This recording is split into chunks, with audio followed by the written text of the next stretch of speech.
रात्रि के ध्यान के संबंध में 2-3 बातें समझ लेनी है। सुबह का ध्यान तो बैठ करके करने के लिए है। सुबह तो जीवन उठता है, जागता है, इसलिए बैठ करके ध्यान करना उपयोगी है। और रात्रि का ध्यान तो आप बिस्तर पर जब सोने चले जाते हैं तब बिस्तर पर ही सो करके करने का, और फिर करने के बाद चुपचाप सो जाना है, वह अंतिम है। सुबह का ध्यान प्रथम जागने के बाद, रात्रि का ध्यान अंतिम सोने के पहले। सोने के पहले अगर ठीक से ध्यान में उतर जाएं तो सारी नींद परिवर्तित हो जाती है। पूरी नींद ध्यान बन सकती है, क्योंकि नींद के कुछ नियम हैं। उसमें से पहला नियम यह है कि रात्रि में जो हमारा अंतिम विचार होता है वही हमारी निद्रा में केंद्रीय होता है, और वही सुबह उठने पर प्रथम विचार होता है। रात्रि में सोते समय चित्त में जो अंतिम विचार होता है वही निद्रा में केंद्रीय हो जाता है, और सुबह उठते वक्त पहला विचार वही होता है।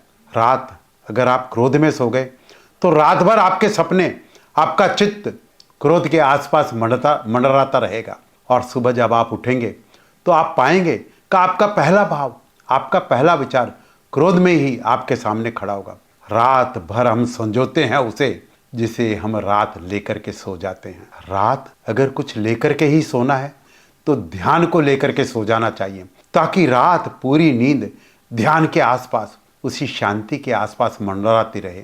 धीरे धीरे आप कुछ ही दिनों में पाएंगे कि सपने शून्य हो जाते हैं और नींद एक गहरी नदी बन जाती है। सुबह जब आप उठते हैं तो 6 घंटे या 8 घंटे की गहरी निद्रा के बाद, तो इस ध्यान के बाद फिर जो पहला ख्याल होता है वह भी शांति का, आनंद का होता है और प्रेम का होता है। तो सुबह की यात्रा शुरू करनी है सुबह के ध्यान से, और रात्रि की यात्रा शुरू करनी है रात्रि के ध्यान से।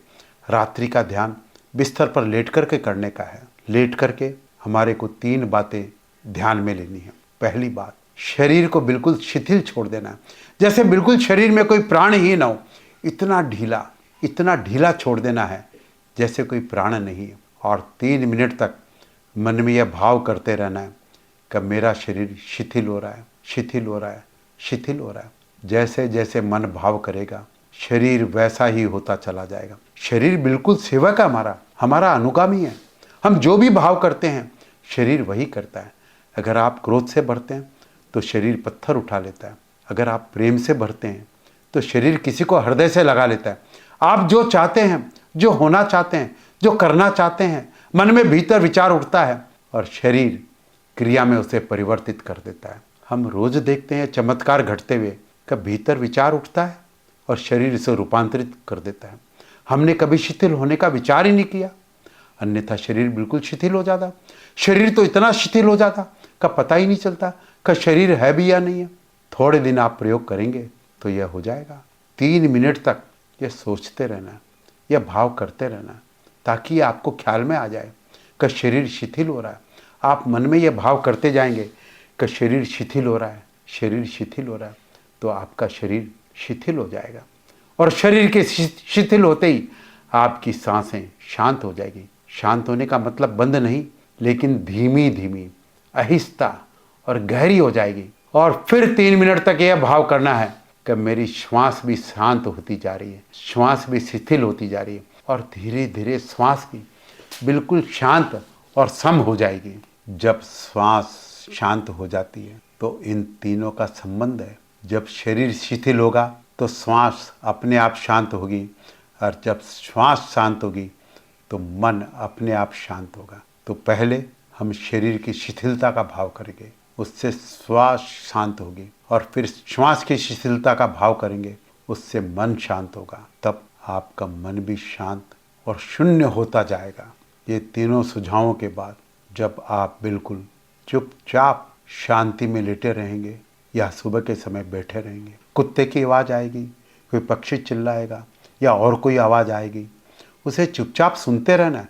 जैसे कोई सूना कमरा हो, कोई आवाज़ आती हो, कोई गूंजती हो और चली जाती हो। न तो उस आवाज़ के लिए यह सोचना है कि ये मुझे क्यों सुनाई दे रही है, न है यह सोचना है कि कुत्ता क्यों भौंक रहा है, क्योंकि आपका कुत्ते से कोई संबंध नहीं है। इसलिए आपको यह सोचने की ज़रूरत भी नहीं है कि वह क्यों भौंक रहा है, या हम ध्यान कर रहे हैं, ये दुष्ट पीछे पड़ा हुआ, कोई भी संबंध नहीं। उस कुत्ते का आपको बिल्कुल पता नहीं है, उस कुत्ते को तो बिल्कुल पता नहीं है कि आप ध्यान करें, उसे कुछ मालूम नहीं, वह बिल्कुल अनजान है, वह अपने काम में लगा हुआ, आपसे कुछ लेना देना नहीं। वह भौंक रहा है, उसे भौंकने देना। वह आपके लिए विघ्न नहीं है। एक कहानी, एक छोटे से विश्राम गृह में एक राजनीतिक नेता ठहरा हुआ था। पता नहीं उस रात रेस्ट हाउस में क्या मालूम हुआ, गांव भर के कुत्ते इकट्ठे हो गए। वह बहुत चिल्लाने लगे। वह नेता बहुत परेशान हो गए। वह उठ करके मेरे कमरे में आए और पूछा, आप सो गए क्या? मैं तो बड़ी मुश्किल में पड़ा हूँ। इन कुत्तों को 2 बार भगाया हूँ, लेकिन ये बार बार लौट करके आते हैं और भौंकते हैं। किसी को भी भगाइए, वह हमेशा वापस लौट आएगा। कुत्ते रोज ही यहाँ आते होंगे, ये व्यर्थ का भाव मन में न लें। का आपके कारण ये इकट्ठे हो गए। उनको तो बिल्कुल भी पता नहीं है। रह गई आपकी बात न सोने की, तो कुत्ते आपको नहीं जगा रहे हैं, आप खुद ही जाग रहे हैं। आप व्यर्थ ही ये सोच रहे हैं कि कुत्तों को नहीं भौंकना चाहिए। कुत्तों को भौंकने का हक है, आपको सोने का हक है। इन दोनों में कोई विरोध नहीं, इनमें कोई टकराव नहीं। कुत्ते भौंकते रहें, आप सोते चले जाएं। तो आप स्वीकार कर लें, आप चुपचाप सुने और स्वीकार कर लें, और स्वीकार करते ही ये पाएंगे कि कुत्तों का भौंकना भी संगीतपूर्ण हो जाता आपके लिए और आप गहरी नींद में आ जाएंगे। यह सत्य है, कर करके देखिए। एक बार सुनने पर किसी को ये बात शायद विश्वास न हो, लेकिन जब कोई रास्ता ही न रहा, जब मजबूरी आ जाती है, तो उसके अलावा कोई उपाय नहीं। आप विरोध न करें, जो भी चारों तरफ है उसे चुपचाप सुनते रहें। यह जो चुपचाप सुनते रहना, यह बड़ी अद्भुत बात है। यह अप्रतिरोध है, यह नॉन रेजिस्टेंस है, यह जो अविरोध है जीवन के प्रति, वही ध्यान में जाने का सूत्र है।